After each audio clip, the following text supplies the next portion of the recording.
directly from Michigan, and Names for Life. I think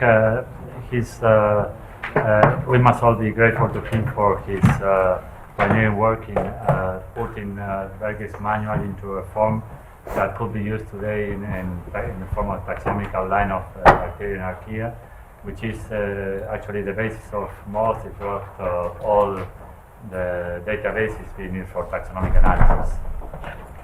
So please. Thank you very much. It's a real pleasure to be here. I have to say that it's always frightening for a biologist to be giving a lecture in a place that has lots of mathematicians in it, because they usually show up with a wax pencil and some acetates and will derive a formal proof. And that's certainly not the sort of thing I do. I show pictures just like any other biologist. So what I'd like to do today is to talk a little bit about some of the work that we've done, some of it which was actually stimulated by the necessity of having to take nomenclature and taxonomy at a very early stage when 16S ribosomal RNA sequencing was just coming online, and trying to organize an encyclopedic work around the phylogenetic tree that was not yet complete. In fact, only about 15 to 20% of the sequences were done. And there's a lot of problems, and obviously when you work on trying to put together a multi-volume work, you want to make sure that you don't look foolish 10 to 15 years later when you find out you put things in the wrong volumes. And that's what, and to some extent, precipitated some of this work.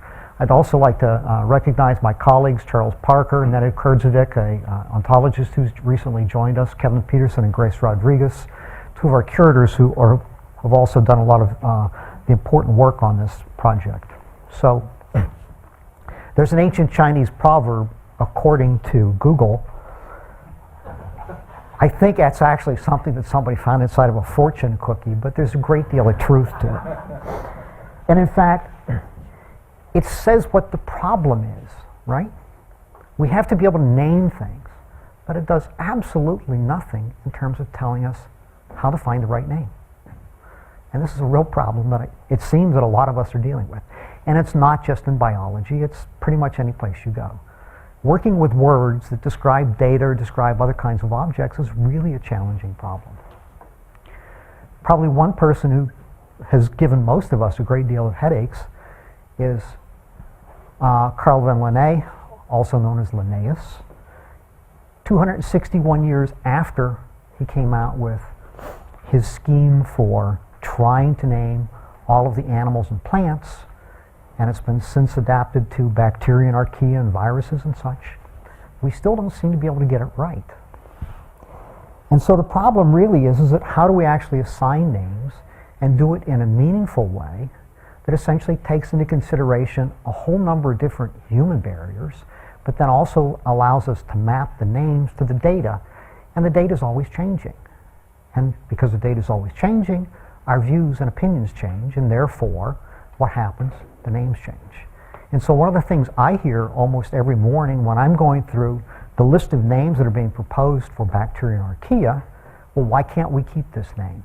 Or I don't believe that this name is the right name, or here's the taxonomic data, and this name doesn't agree, and there are all sorts of things that we have to consider. And I'd like to talk a little bit about those. So for those of you who don't read the taxonomic literature, this is a species description. This published earlier this year. And what it's actually doing is it's providing some really important information. It says what the organism is. It says it's a new species, right?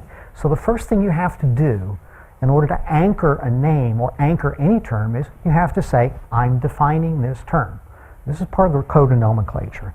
And so the code of nomenclature actually requires this important assertion.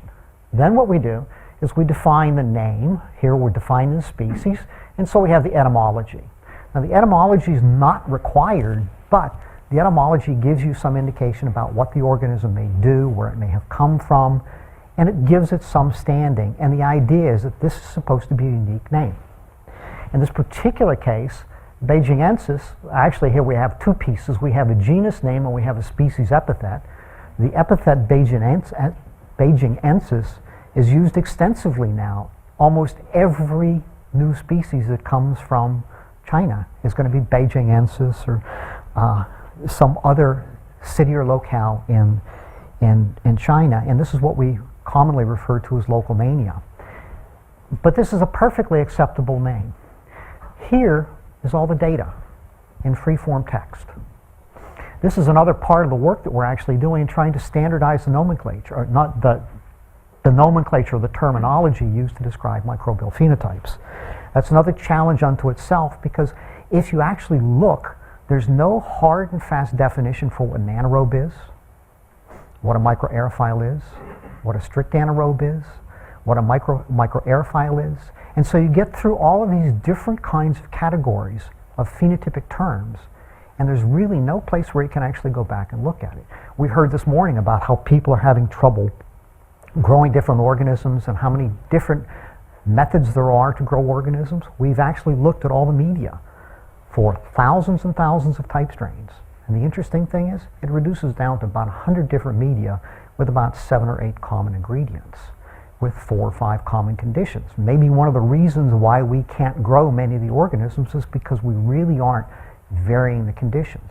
One of the other interesting things about phenotype is that most of the phenotypes describe the relationship between the organism and the environment and how it behaves. The other thing that's really important is a type strain. You must assert a type strain. And the other thing is, and we heard from Volker this morning, this problem about where we actually have to deposit it in at least 2 different culture collections in 2 different countries. The reason is, this is reference material. We want it to be available.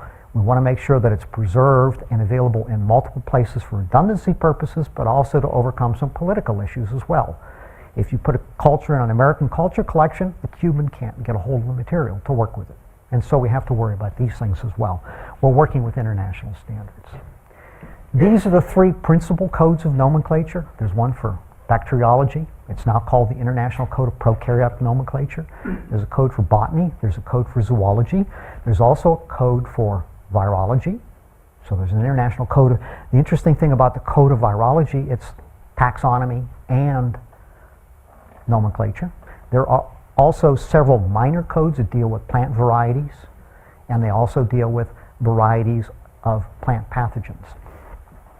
And there's also a philo code, which really drives a lot of people to fits. Now, there are a few things that I'd like to talk about this morning, so that you have, or this afternoon, so you have a little better understanding of some key characteristics about nomenclature, which is regulated, and taxonomy, which is not.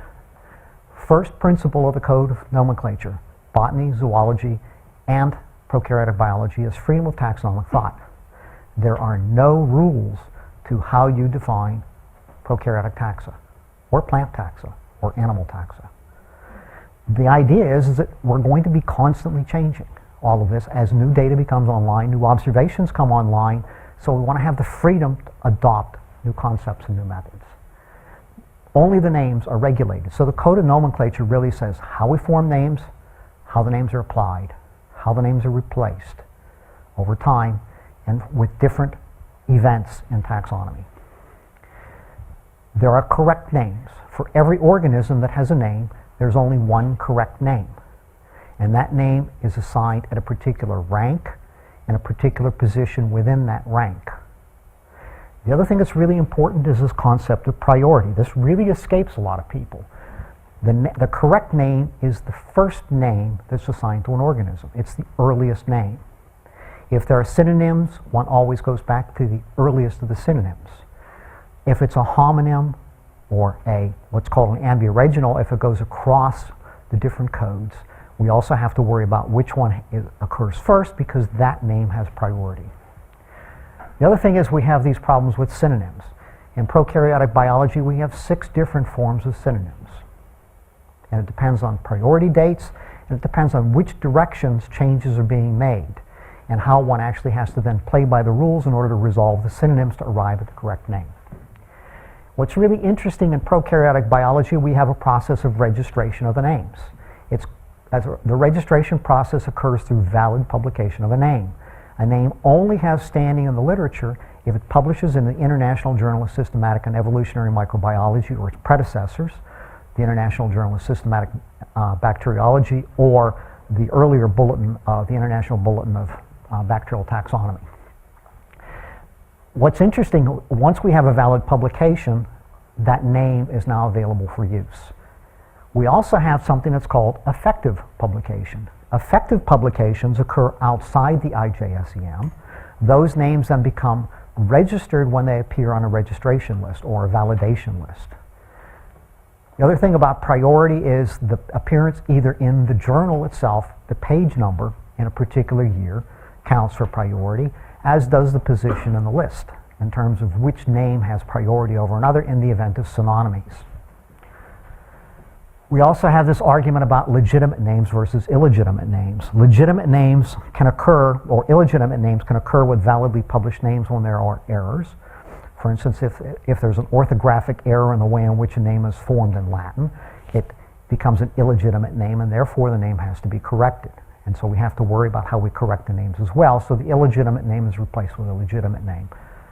We also have to worry about the authorship of the name and who is essentially ascribed responsibility for or the credit for having assigned a name to either an organism or to a higher taxon. These become very important when we want to establish priority because it also goes back to the date and the credit for the name. Typification. For every taxon that's named, there is a type. There are type strains for subspecies and species. These are the living examples that must be deposited in a culture collection. At the higher levels, there's a type genus. The type genus goes for the family, the class, and up to the order. And then at the order level, we have a type genus.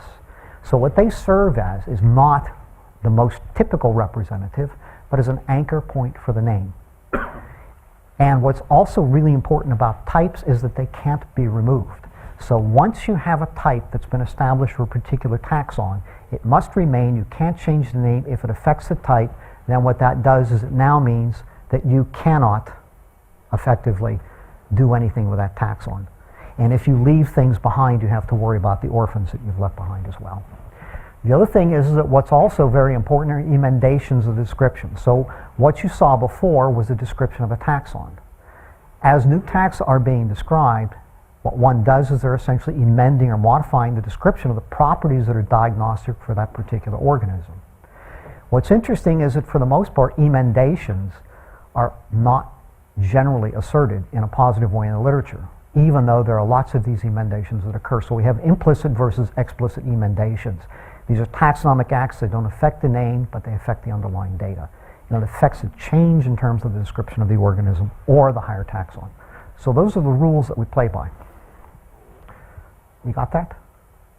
There may be a quiz at the end of this, I don't know. Okay, so here's another kind of interesting thing. Aaron Oren and I were invited to write a paper for Antony van Leeuwenhoek. It was the 80th anniversary of Antony van the journal Antony van Leeuwenhoek. And what's really interesting is we went back and we looked at the names that appeared in Bergey's Manual in 4th edition in 1933, 34. And went back and looked and compared those to the names that exist today that are currently in use. These are the names that are in blue, the ones that appear only in Bergey's 4th. The ones that are in red appear only subsequently. The interesting thing, is that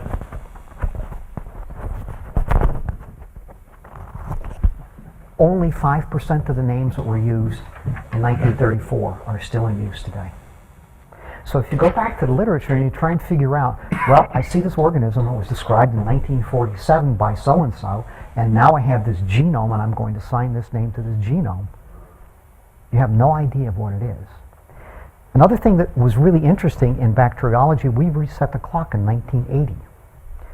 In botany and zoology, if you want to establish a priority of a name, you have to go all the way back to May 1st, 1753, and you have to essentially do a historical look at all of the names that apply to a particular organism, and there's no central registry. And so in order for you to establish the correct name for plants and animals, you have to go through this exercise. It's very difficult. In bacteriology, the community looked between 1970 and 1980 at all of the names that were in use at that point in time, and they discarded about 20,000 different names that had been applied to organisms because there was no type, the description was inadequate, there's just not enough information about the organism, so there are a huge number of names that appear in the old literature that have absolutely no meaning. There's nothing to anchor those names to. So that's another thing you also need to be aware of. And this is a perfect example of what the problem really is. A couple of other things. It drives taxonomists absolutely crazy when you look at what people do in terms of assigning a name to a sequence. The names don't apply to the sequence, especially the higher taxon names. People tend to use names as an identifier, and that's not the correct use of a name.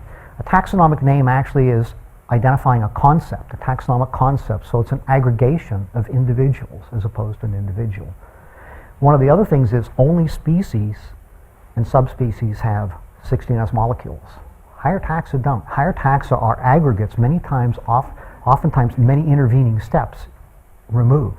And so when you hear somebody saying, oh, this is a firmicute or this is a Bacteroidetes, to a taxonomist it makes no sense because you're really talking about an individual and the groups are much, much larger. And so the information content that's there is lost. And so the problem is that names are not identifiers. Names are actually something that are quite different. If you want an identifier, you want something that's going to be persistent, it's going to be unique, you're going to want something that doesn't carry a lot of information in it other than identifying a particular entity and a particular group of metadata that you want to associate with it. The other thing is that we're talking quite a bit about taxonomy in this community these days. We tend to confuse the concept of classification, where we're doing cluster analysis and we're doing many other things. We're constantly adding more and more data to a data set. But that's not identification. If you go to a clinical laboratory and you look at the way microorganisms are identified, there's a fixed matrix with a whole group of standards that covers an entire area, and you're matching against those standards. Much like a cartographer would essentially match against benchmarks when they're measuring distances. So you have much more precise data, and you know exactly what's happening in terms of the data, the spread, and you can actually define reasonable limits. You can't do that if you're classifying against an unending data set. In fact, if you try and identify things by running BLAST and running sequences against BLAST, you'll find out your answers are going to vary from day to day, and sometimes from hour to hour. So, for today's presentation, I really wanted to look at three things. One is I wanted to discuss, kind of go back and look at how well our current taxonomy agrees with the nomenclature. The other thing I'd like to do is to ask whether or not we can actually disambiguate biological names, bacterial names in particular, and how we can make them future-proof to essentially make them actionable so we can actually link to them and do lots of cool things with them. And the other thing is that we're also working, so these two are projects that we've been working on for quite a while. And so what I actually see is how well we can actually take the nomenclature and get it to line up with the code. The other is to essentially future-proof our nomenclature, and we have some linguistic models or some semantic models that we're actually been developing now for about 5 or 6 years.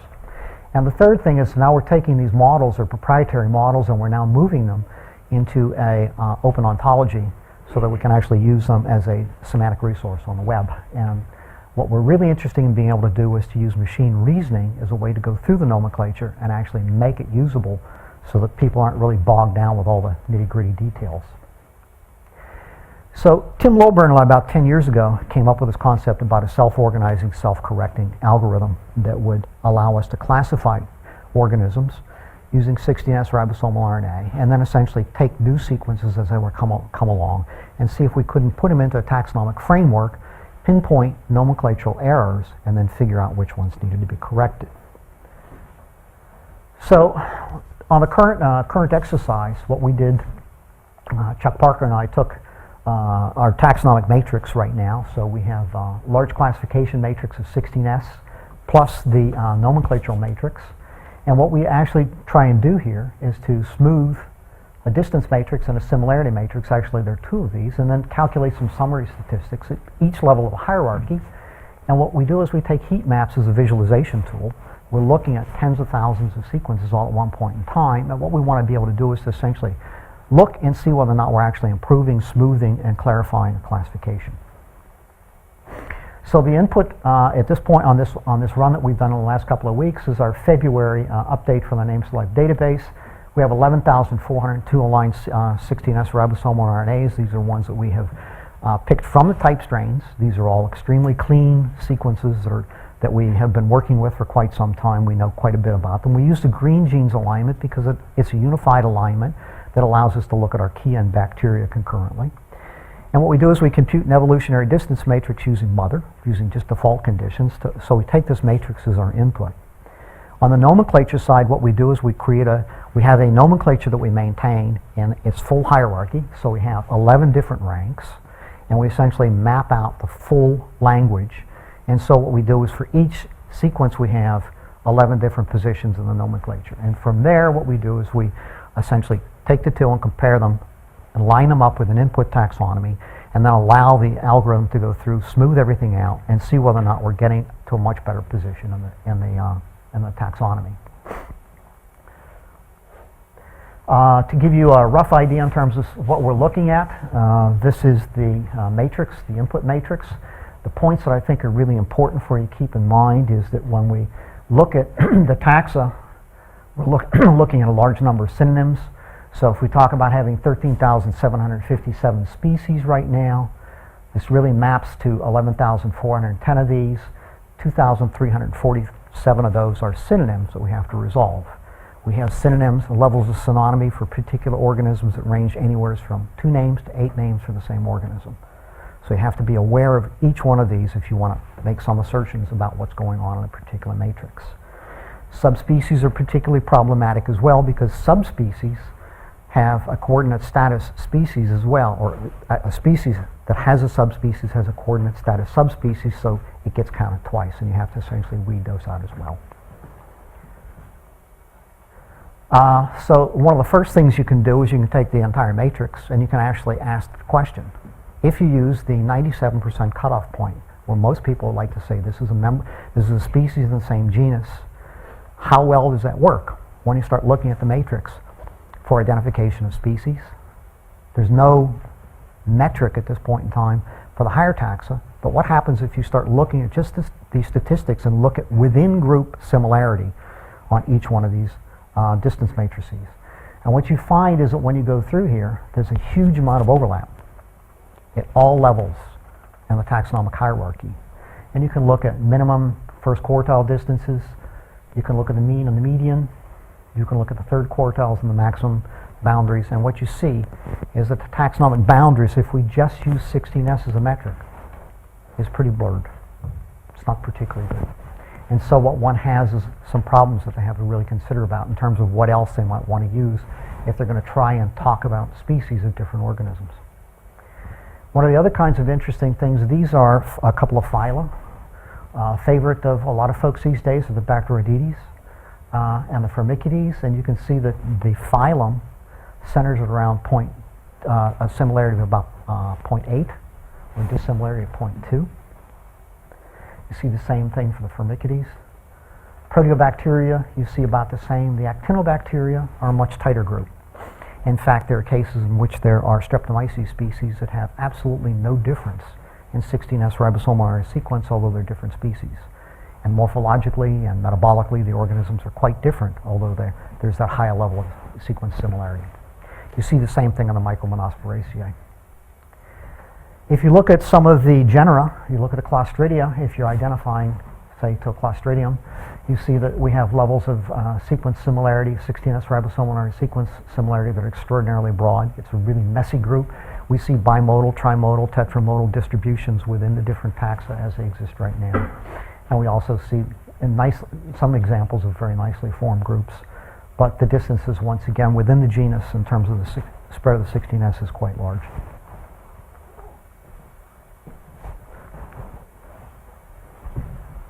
I seem to have fallen asleep here. I don't know if that's a sign that the audience is falling asleep too.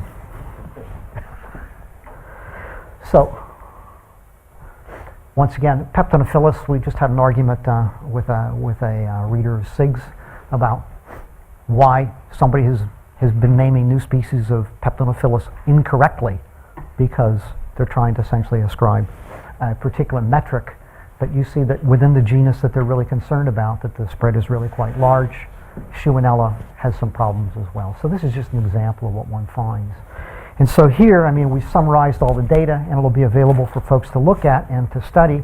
But I think the really important point is that when you look at the taxonomic groups, what you see is this huge number of different entities within each genus. We have, in the case of Streptomyces, 597 different species in one genus. And as you kind of move down, the information content that's actually assigned to the names that are put on metagenomic analyses is really somewhat questionable. If you really want to have a label that you assign, yet you have, say, maybe 2 or 3, 500,000 species that it could be, what does it actually mean to put that kind of a label on a piece of data? So this is the way in which we work with the heat maps, and this is just a taxonomy. It's represented in a heat map. The input taxonomy was one that we did about 6.5 years ago. It's a taxonomic outline of Bacteria and Archaea. Let me orient you here very quickly on the matrix. Here are the Crenarchaea and the Euryarchaeota. So these are the Archaea. The deeply branching groups, so this very, very small area here. There are about 6 different phyla in there.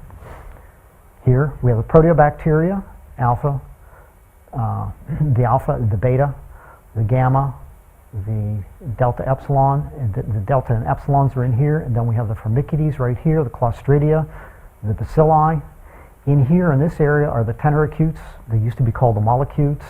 Here are the Actinobacteria, this large group up in here, the Streptomyces, and here are the Bacteroidetes. And all of these are new species that have been described since 2007. There's about 2,000 of them. This is what the taxonomy looks like. If we essentially order the taxonomy in terms of the different taxonomic groupings, you can see the nesting in terms of the higher taxa pretty well in here. And this is what happens once we run it through our smoother. If we smooth at the genus level, so we take the species data, we smooth at the genus level, and we go sequentially out, what it allows us to do is actually arrive at a much smoother taxonomy. And what's kind of interesting is, in terms of just putting a cluster in here, what we actually do now is we get a data set we think is going to be much better for identification purposes. And you can do the same thing with the taxonomy. And what you can do is you can see places where there's been taxonomic work that's been done recently that's actually cleared things up. What I'd like to also do is to show you something that we kind of were interested in doing for a while but hadn't done before, and that's to look and see what's happened since we had the approved lists and the purge of all the names in 1980. And so this is looking at the same way. Here's what the Bacteria and Archaea looked like in 1980, and I'm just going to go through a series of heat maps here for you very quickly, so you can just see these are the changes that have occurred over time.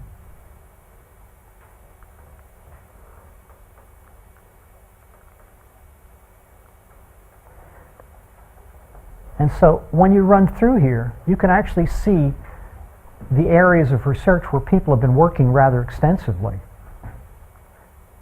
You can also see where we've picked up proportionately more of the Archaea, a group that was really underrepresented in 1980. The Actinobacteria, which are up here, an area that was of intense research for many years by the drug companies, their primary source of antimicrobials. When the pharmaceutical business got out of screening actinos, the number of actinos that were being described in the literature fell off. And so this tells you a lot about who's doing what, and it also tells you a lot about what's out there. And you can see the same sort of thing with a taxonomy. You can also see where the changes have been made to essentially sharpen things up. What's really interesting is that we also have the Bacteroidetes that have really picked up, largely, I think, in the last few years because of interest in the human microbiome.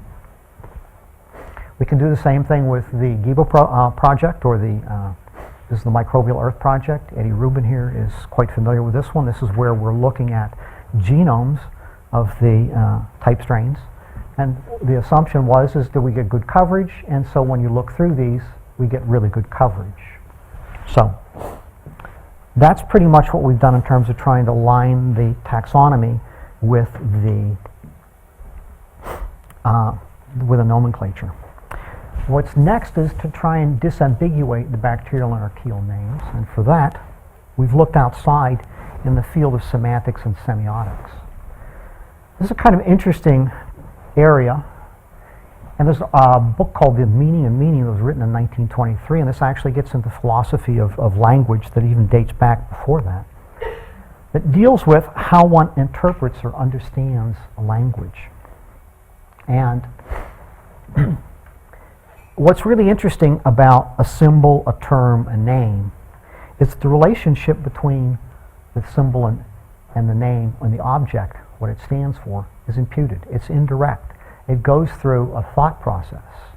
And so one of the problems is when we speak and use terms or names or concepts, everybody has a different idea in terms of what a particular organism is, what a particular object is. And we have to essentially negotiate what that is in order to have clear meaning. And this is a real problem in terms of taxonomy. But taxonomy actually follows this same kind of a model very nicely. And the nomenclature actually works very much, where we have a name, we have a taxonomic concept, and we have in our model what we call an exemplar. So the exemplar is the actual organism, the type strain, or non-type strain for that matter, and all of the data that's associated with it. And by modeling it this way, it allows us to do some rather interesting things. The problem is when you put this in the hierarchy, what Ogden and Richard didn't really think about is when you build a taxonomy, what we have is higher taxa that point to lower taxa, and essentially what we do is we have these aggregates that build out over time. What's also interesting is if you look at the way microbiologists work, and especially microbial ecologists, we have lots of instances where we'll have a name and an organism but no taxonomic concept. We have examples of taxonomic concepts and organisms but no name. And we have all these different combinations. And so this model actually allows us to follow all of those cases where there is missing data. And the way in which we do that is by using persistent identifiers as surrogates at each one of the vertices of the triangle, and this allows us then to essentially map out all of the problems. So what we have then is we have all of these names and species, and one of the other things we have to worry about modeling is that you get to this issue where we have more species, names, than we do taxonomic concepts than we actually do real organisms. So this is one of the other problems you run into is you're going to go sequence genomes, and you want to talk about sequencing the genome of a particular organism. You want to make absolutely certain that you're not sequencing a genome that's already been sequenced, but it has a different name or a different taxonomic concept that applies. And this is something that we've been actually doing in terms of kind of dereplicating or kind of eliminating all of these kinds of problems on the Microbial Earth project. So the thing about using identifiers, it allows us to adopt a well-known web technology, and that's simply redirection. And with redirection, you use essentially an identifier, a persistent identifier, to map to a resource, which then allows us to locate something that's on a web. We use digital object identifiers to do our mapping. And then what it allows us to do is to essentially resolve the names in the intervening level on a server by mapping PIDs to URLs or PIDs to any other kind of a universal resource name. And so in the application that we have, we use essentially name registration through a global registration. Digital object identifiers are widely used in the publishing industry, and what it allows us to do then is to essentially take taxonomic information. We can take names and other terms and put them out on the web. They're immediately discoverable by a DOI, and we can essentially map not only to the name, but all the associated information, all the associated metadata that follows through with that name. And we already have about 50,000 micropublications that are accessible by DOIs that take care of the prokaryotic nomenclature as a service. So what our model does, it essentially takes, as I mentioned before, a DOI, puts it to a name, to a taxon concept, and to an exemplar, or at the higher level, we map through these DOIs. This is just a flattened triangle. It also allows us then to essentially resolve all of the ambiguity that arises with homotypic synonyms, where we have two names and two taxonomic concepts that are different that point to the same exemplar. We can unify higher taxa the same way. Heterotypic synonyms are particularly problematic because we have two objects that are considered to be the same, but they're equivalent, so we have two type strains that we have to worry about, so we have to replicate these and do mapping in the background. And we also have orthographic corrections where we have multiple names that point to the same taxon and the same exemplar. And so by doing the internal mapping and doing the bookkeeping in the background, we can actually keep the taxonomy completely straight and the nomenclature as well. And so what this allows us to do then is to build complete taxonomies that allow us to essentially address each of the names, each of the taxonomic concepts, any of the synonyms that might arise, and all of the associated data through time, and essentially they're all movable parts, and all we have to do is the bookkeeping in the background that allows us to keep the taxonomy and the nomenclature completely straight. And it's something that we can do pretty much in a fairly straightforward and very easy process. And then we can serve that information out so that whoever uses it knows that they're always going to be using what is considered to be the correct name, a validly published name, and at least they get the appropriate information and all the associated data with it. And so that's a service that we actually use and can provide. And using DOIs, we can build out a whole series of very interesting web services. And so for each one of the curated objects that we have that are associated with each one of the DOIs, then we have a whole series of different service objects that we can essentially launch as web services as well. So the final thing that I wanted to speak to you about, this is more recent research, and this is our web ontology. And so what we're looking at is taking the proprietary N4L model and mapping it into an ontology.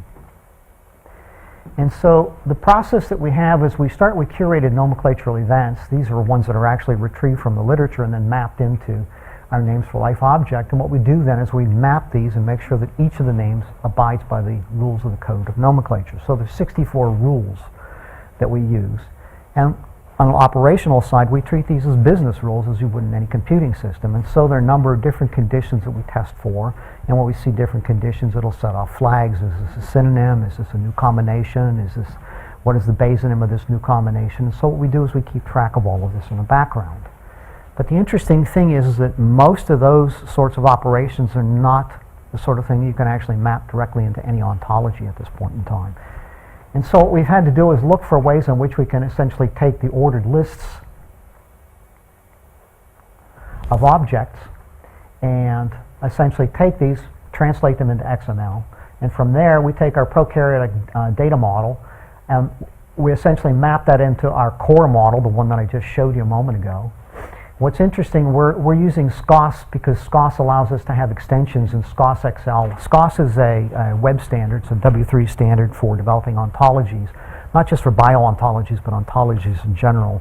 And this allows us then to essentially adopt some standardized technologies that ultimately allow us to use machine reasoning across the ontology, and so that we can actually begin to find the correct name for correct taxon at any point in time. And we can reason across the ontology to solve these problems.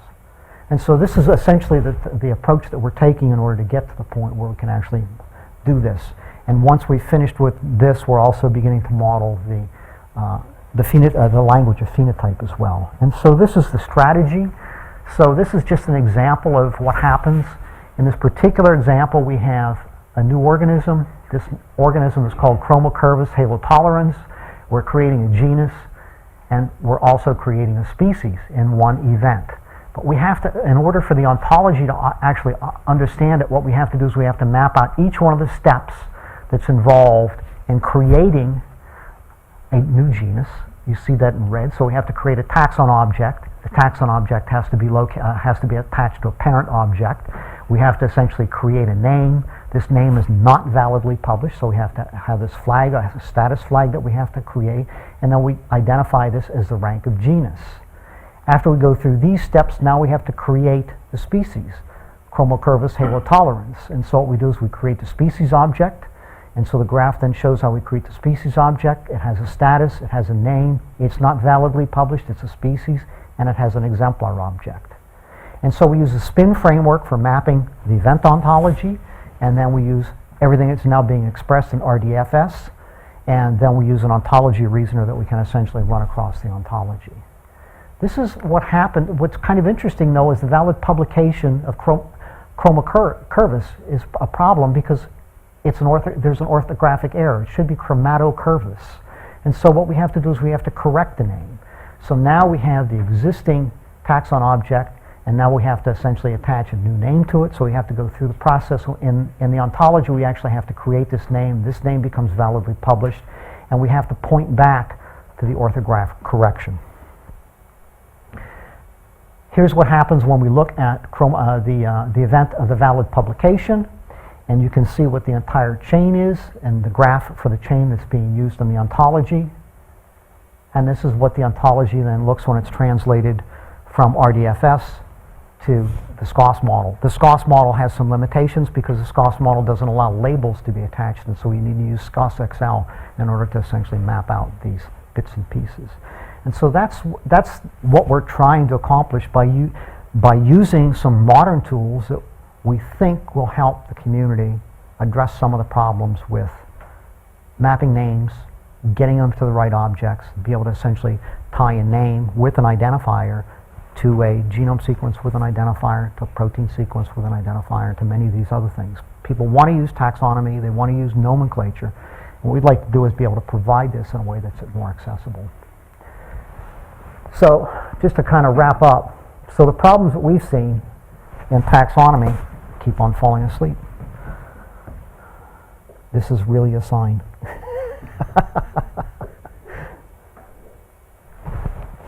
So, this is, I guess, what happens after lunch. Good lunch and you fall asleep during the lecture. So really the trick is we've had to separate these two problems and approach them using different technologies in order to try and line up the nomenclature and the taxonomy. They really are two separate things, but trying to bring them together has been a real challenge. Neither one of these are static. I think one of the problems is most of the time people want to have a name and put a name on something and move on with it, but that's just not the way it works.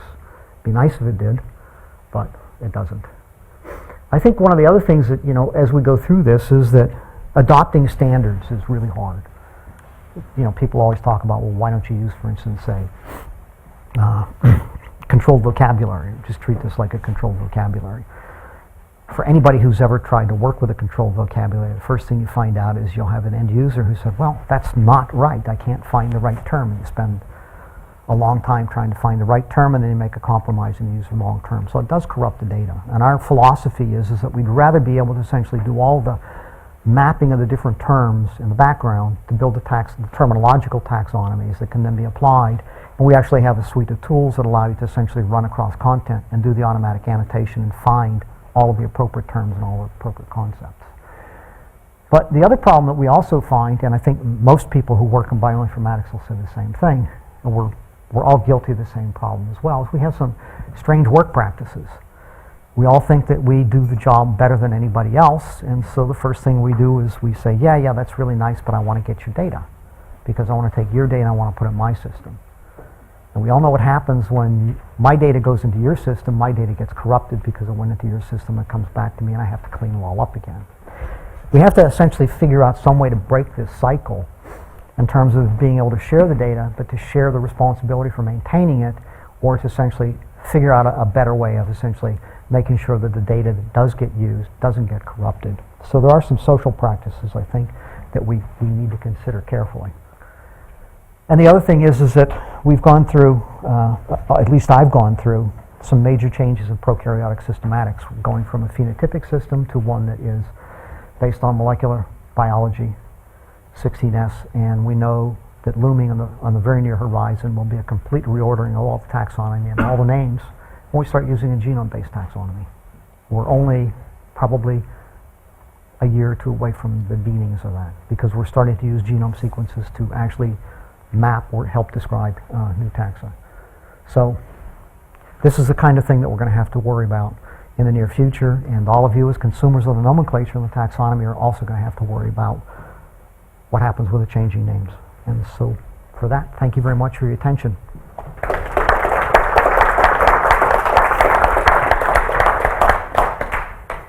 So, we have time for some questions. So I don't understand this statement that problems in taxonomy and nomenclature are independent. I mean, when your nomenclature has taxonomic levels in it, and there's genus, so you have to decide something. When you decide something's a type strain of the same species or a different species, that's taxonomic. So I don't see how, it would be very nice if they were independent, but I can't see how they can be made independent.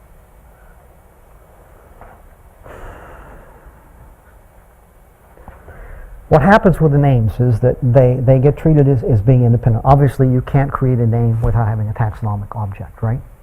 I agree with you, but the rules are, the first principle of the Code of Nomenclature, as it's currently written, is they're taxonomically independent. And so I'm also on the Judicial Commission of Prokaryotic Nomenclature. And the interesting thing is that people will always argue, this person has essentially put the wrong name on this particular organism. But there is no rule as to what you apply to a given organism other than the type. if you change the type. So if what most people are doing, they're essentially trying to match an unknown to a known, a type, or some other type. And so in the process, what they do is they ascribe names to a particular organism. But the rules only apply to how the names are formed, and the rules only apply to how the names are actually applied to the types, and how one circumscribes the group. But the groups are constantly changing in terms of the circumscription. And so the rules of nomenclature, I know, bend your mind. It really does. But if it it's hurts. It has to apply to a set of things, otherwise it's not sort of... Yeah, it has to. And, you know, it's really funny because what's really so hard to understand is that nobody ever amends the higher taxa. And so we have all of these descriptions of species. And this is one of the things that we're actually tackling right now, why we're interested in taking all of the descriptions of phenotype and actually trying to now map it up into the higher taxa. Nobody's doing this, and nobody has done this. And so you actually have no idea what these higher taxa actually look like, what they comprise. And it's because there are no rules or standards that apply if A, then B. It's just not hard and fast, and that's the way the whole system has evolved. Okay, but you're saying that there are rules for the lower taxa. Well, I mean, the rules for the lower taxa are pretty... There's no metric where you say it's this amount and therefore it is a species.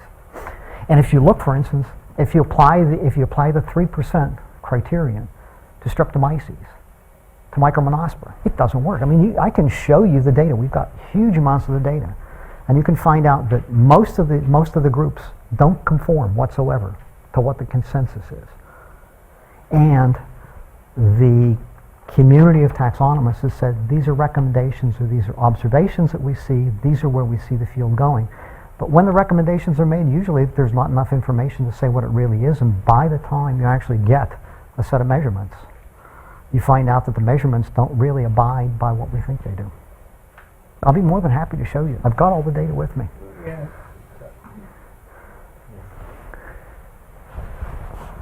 If you think it's difficult with bacteria and archaea, it's even worse with fungi and protists. I know you're completely true, absolutely. The only difference you have with fungi and protists is, well, yeah, I was going to say you have sexual and asexual states, but then you know, with the fungi you get into the anamorphs and the teleomorphs, and so you have the same organism with two different names, and you have all sorts of other problems. So yeah, it's nightmarish. And the problem is that, you know, what we have is a system using the identifiers that allows us to essentially keep track of the entities with or without a name. In fact, we don't need a name in order to keep track of entities at all. And the bottom line is what we would prefer to, you know, personally what I would prefer to see is a registration system where the objects get identified until the point in time where you want to assign a name, and then you can assign the name and you have a complete history and a track all the way back to the point. Because it's really the individual that we're worried about. It's not what comprises a particular grouping. Although we're interested in the end in function rather than simply a stamp collection album. Absolutely. So what matters is the functional characteristics, and that goes right back to the old way of naming things after their function, like rhizobium, which is root module bacteria. Except rhizobia, the important trait is on a mobile genetic element. Yeah, I know. And if you take a rhizobia and you take an agrobacter, you switch out the plasmids and you have the opposite. And so you have a taxonomy that's based on mobile genetic elements. So now what do you do? And it's very important because if agrobacterium had precedence over rhizobium, all the people who sell rhizobium inoculant would have to classify it as a pathogen. I mean, you know, these things are really important, but... Yeah, I mean, right, you know, 2 months ago I wrote a request for an opinion to the judicial opinion because there's an outrage that there's a name that is going to replace, there's an earlier synonym that replaces Rhodococcus equi. Rhodococcus equi is a really important pathogen in both animals and humans. And we can change the name because of a rule. I was going to bring that up because I understood that there was an understanding in the community, I don't know who the community is, that when something's a really important pathogen, it would be quite dangerous to rename it. It's a nomen periculosum, but only the Judicial Commission can act. And it has to be a request for an opinion, and then the name has to be conserved. And usually when you conserve a name, you have to reject the other name. And so what's been proposed is to reject an earlier synonym. So are you really proposing that everything just gets a numerical identifier, an OTU? I'm not, well, I wouldn't call it, an OTU is another kind of a problem that kind of comes out of the field of numerical taxonomy, which was discredited years ago. And it's kind of funny to watch it coming back now in terms of how important it is in genomics. But the thing is that you can track things with persistent identifiers. We use persistent identifiers to track all the literatures. That's what DOIs come from. And DOIs can be embedded in the literature. We're already doing this, and you can essentially, you don't have to worry about which name or which synonym you're using. And so you can do it. But the question is, the community doesn't want to essentially dissociate itself from the names. And to some extent, it's not a bad idea to retain them because there's a huge amount of information that exists. And if and when we can read it by machine and actually make sense out of it using machine learning methods, we may actually be able to recover some really important information. But the problem there is, once again, you have ambiguity of terminologies all over the place. It's a messy problem. It's an interesting problem. This connects to your last point about genomic-based nomenclature. It seems like a lot of what you're dealing with is historical baggage of incomplete data. And say you, and democracy, scientific democracy, say you had, a parallel universe where suddenly we had all the genomic sequence of type strains, and Burgess and microbial Earth. How would you start fresh? The problem is that you'd shed the old baggage. This is what the community did when they essentially purged the list of bad names in 1980. And this is what the mycologists and the botanists and the zoologists never did. You have to actually sit down and you have to say, what's really useful data and what do we keep and what's not. The question is, how do you actually have a terminology or a set of concepts that you can map and not have to worry about what you name them or what you call them, because we're always going to have synonyms. We're always going to have to deal with it. We express things differently, but they map to the same objects. And this is not a problem that's unique to biology. This is a problem everywhere you go. There's a whole field called of terminology, and this is a concept known as induction, where you start using terms, and as soon as you use a term, they broaden out. And it's particularly problematic in areas where there's a lot of intense research, because we invent words because we invent new ideas. And then you have to try and figure out what those new ideas are and how they map back to the old ones. So it's a frame of reference. I don't think I'd have any better way of doing it other than to, maybe use some additional tools. The identifiers in the semiotic model work really well. I mean, we've proven that. So, but then the question is, how do you get people to register things? I mean, we're already having conversations with Jim about this. We'd love to be able to do it, even as an experiment. I don't know whether you can whether you have any insight into this, but when I started looking at the NCBI taxonomy in 2006, there was 280,000 terms or nodes. Now it's over 1 million. So where are all those new names coming from? I remember seeing stuff like drinking water bacterium number 1, 2, 3, 4 up to. Those aren't names though. Those are labels. And the problem with you get into with nomenclature is that you have a name and it achieves a certain status, because in order to ascribe the name you have to circumscribe it. You have to go through a set of processes in order to get that name to have some standing in the literature. The whole purpose is to essentially try and aggregate things. What we tend to do is not take the time to figure out what something really is, oftentimes because maybe the methods aren't available to do it, or do it well. Or people just want to say, well, this one's just a little bit different. Or we have people who like to name things repeatedly. And so we have some groups right now that are, they'll name an organism as a new species, and 6 months from now they'll come and do a new combination. They'll take that species and they'll move it to another new genus that they created, and now they have a new combination. And so you have to keep track of all of this. Is it real? Is it not? It's hard to say. It's an opinion. These are all opinions. And it's really, I think it's new. Where the names come from, people have opinions and they want to express them. But, you know, how do you map it back and then constrain the language? You just have to keep track on it. I have a more targeted question about your work practice in bioinformatics. So, about the next life taxonomy, will it ever be available for download? What we're trying to do is avoid downloading. We have APIs, we have services. We can, I mean, this was launched, we were told a long time ago by the funding agencies that what we're doing is not science, what we're doing is service. And so what we were forced to do was to essentially take us along a commercialization route through a program called an SBIR and STTR. Actually should do two other things that I always forget to do. One is to credit my colleagues, but probably the more important one is to also credit the funding agencies. So what we do is we've been asked to essentially see if we can't develop these as services and commercialize them.